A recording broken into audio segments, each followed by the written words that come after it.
Hello, this is Jane Goodall with a message for all of you on World Environment Day 2022. I'm sure that most of you have seen photos of planet Earth as a small green and blue globe surrounded by the cold, black immensity of space. And some of you may have seen satellite images that show how we humans have been gradually changing the environment of planet Earth. For example, in 1960, when I began my chimpanzee research in Gombe, the national park was part of the great equatorial forest belt that stretched across Africa. But by the late 1980s, it was a small island of forest surrounded by bare hills. More people living there than the land could support, too poor to buy food elsewhere. And that's when I realized that to save the environment, we must alleviate poverty. The people in the region were cutting down trees simply in their effort to survive, to make more fertile land for growing crops, or to make money from charcoal or timber. And this is what led to JGI's Takari program, helping people to find ways of making a living without destroying their environment. The villagers in all 104 villages throughout Chimp Range in Tanzania have now become our partners in conservation, understanding that saving the environment isn't just for wildlife, but for their own future. And how fortunate that nature is so resilient. If you fly over the Gombe area today, you won't see bare hills. The trees have returned, most from seeds and sometimes from the roots of the trees that were destroyed by humans. Also, close to the villages, there have been major tree planting efforts, indigenous trees, of course. JGI now works to alleviate poverty and restore the environment in areas around chimp habitat in other African countries, Uganda, Burundi, DRC, the Republic of Congo, Senegal, and Mali. And other NGOs are now doing similar things.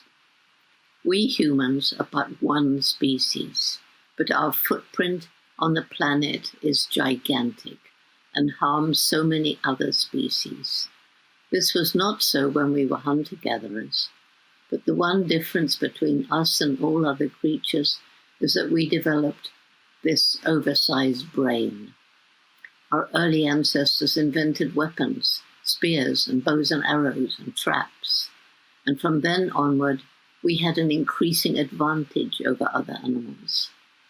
Then came the agricultural revolution, and human populations began to grow. Next came the industrial revolution, and from then on, our impact has become ever more destructive.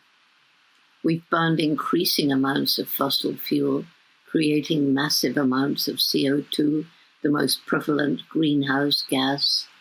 We've destroyed forests and other ecosystems, releasing more CO2 into the atmosphere. We've polluted land, air, and water with agricultural, industrial, and household waste, much of it full of toxic chemicals.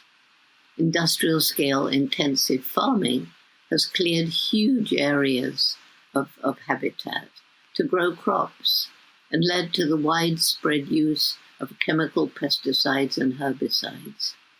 These chemicals eventually kill the soil, which then needs more artificial fertilizer. The chemicals kill not only the so-called agricultural pests and weeds, but also other insects, including pollinators, the birds that feed on them, and so on. And of course, these chemicals contaminate the groundwater that in turn flows into streams and rivers and the ocean, harming aquatic life. Then there's something people don't realize, or perhaps just don't want to think about, the harm to the environment due to an increasing demand for meat around the world. Billions of animals are crammed into so-called factory farms, and all must be fed. To grow enough grain for this, not only is the land used and abused in the way just discussed, but large amounts of water are needed to turn vegetable to animal protein. Moreover, all the animals produce methane gas in their digestion, a very virulent greenhouse gas. Factory farms offer various pathogens, like viruses, the opportunity to spill over from an animal to a person and possibly create new diseases, like COVID-19.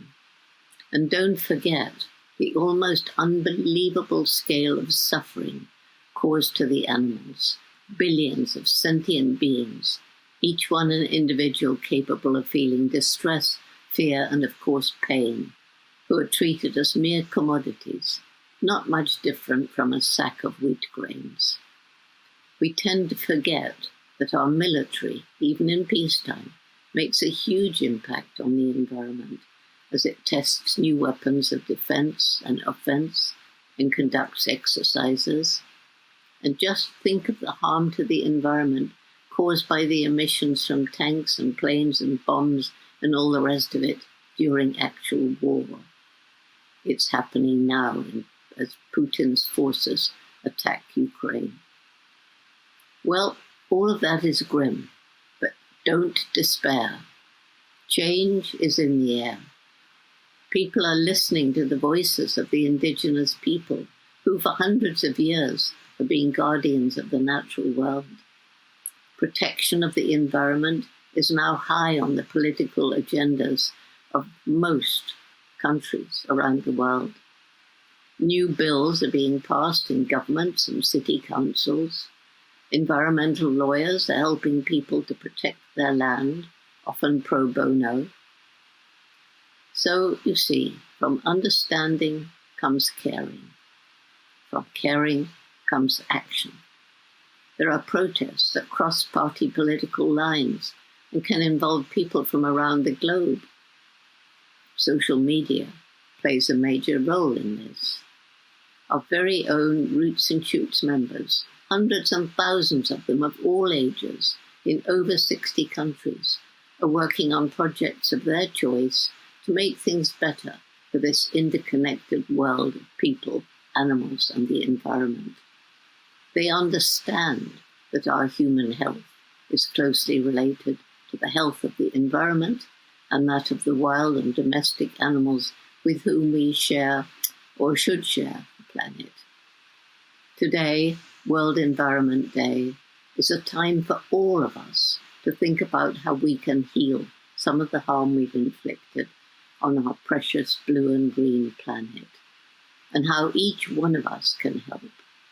We need to alleviate poverty, reduce the unsustainable lifestyle of the rest of us, learn to recycle and reuse, and we must, through consumer pressure, persuade business to operate in ways that are environmentally ethical rather than carry on with business as usual, thinking ridiculously that there can be unlimited economic development on a planet of finite resources. And business is changing. All of us must realize that long-term protection of the environment and indigenous culture is more important than short-term profit. I expect on this World Environment Day there'll be an awful lot of tree planting and support for those working to restore and protect forests and other environments. I hope that more people will be thinking about a plant-based diet and supporting things like restorative agriculture, permaculture, and so on, and choosing not to buy products that are cheap because of environmental or animal abuse or unfair wages paid to people in other countries. There's one thing I want to beg of all of you. Don't help the environment on this one day only. Try to create as light an environmental footprint as you can every day. Even if you do only something small, remember that millions of small things cumulatively lead to major change. You, as an individual, make a difference. Oh, and do let us know what you do to help the planet today, so we can share good news all around the world. And sharing good news is desperately important today. because it gives people hope. And without hope, we become apathetic and do nothing. So, thank you, and bye for now.